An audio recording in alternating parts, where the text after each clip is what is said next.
this a call for armed jihad? It's the source of pride and dignity for this nation. It's wrong, it's evil, it shouldn't be happening in Manchester. Mustafa Graf, these are your words. You must do jihad in Allah's path. We confront the imam in charge and reveal his connections to the Manchester bomber Salman Abedi.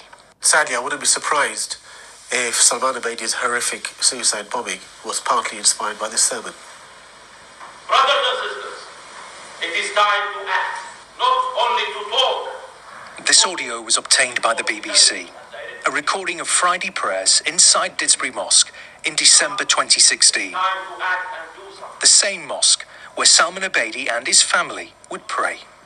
We ask Allah subhanahu wa ta'ala to grant the mujahideen, our brothers and sisters right now in Halab and Syria and Iraq, to grant them victory.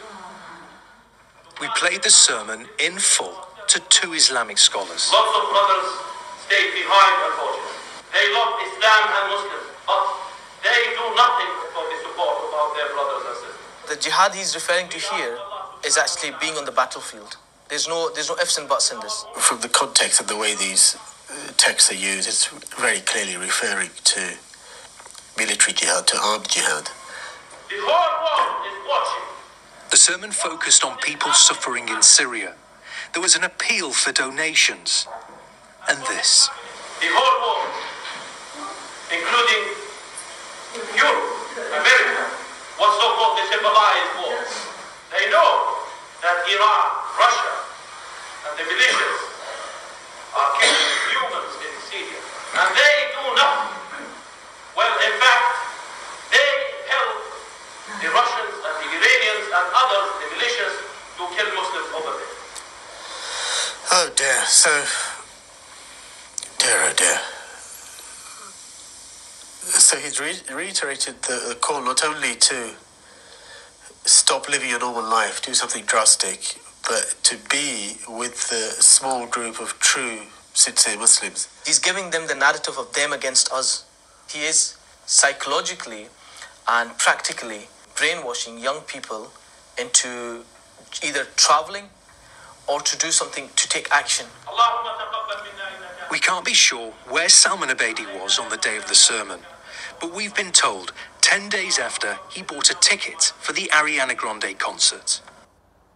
If Abedi was in this congregation, I fear that this sermon may well have contributed to his resolve to punish civilians in Britain for somehow being complicit in the murder of Muslims in Syria.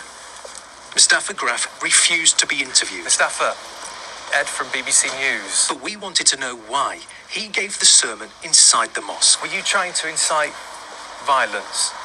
Were you calling for armed jihad? No, never did that. Well, do you want to take a look at these words? These are your words. Mustafa Graf, can we talk? After the Manchester bomb, he condemned the attack. Off camera, he denied preaching Islamist extremism. Mustafa Graf, these are your words. You must do jihad in Allah's path. This is what we know about the Manchester imam. In 2011, he travelled from Didsbury Mosque to the front line during the Libyan Revolution. In this interview, Mustafa Graf talks about waiting for orders to attack. All these criminal acts, And here he is back home in Manchester in 2015. so-called, He's a leader of this group, demonstrating about the conflict in Libya. are causing chaos in Libya. Months later, here's the same group in London. Graf isn't there, but watch as the camera moves right.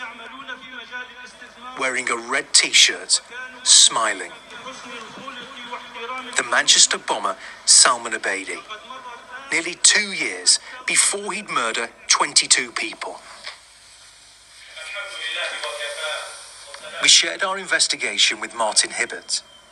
He and his daughter were closest to Salman Abedi when his bomb exploded. Allah is watchful over what you do. He wanted to listen to Mustafa Graf's sermon. Yeah, I'm speechless in a way. That it's going on kind of 30 minutes away from here. You know, and that this was, you know, if he was in that room that day, a week before Christmas, you know, a week later I was, you know, or my daughter was unwrapping a surprise Ariana Grande ticket. This was Martin and his daughter Eve, hours before the concert. She's been left severely brain damaged. She can't eat, she can't speak, she can't move the left side. If you could go and see this imam, Yeah. what would you say to him? Oh, God. I'd probably take him round to see Eve. I don't think I'd need to say anything, really.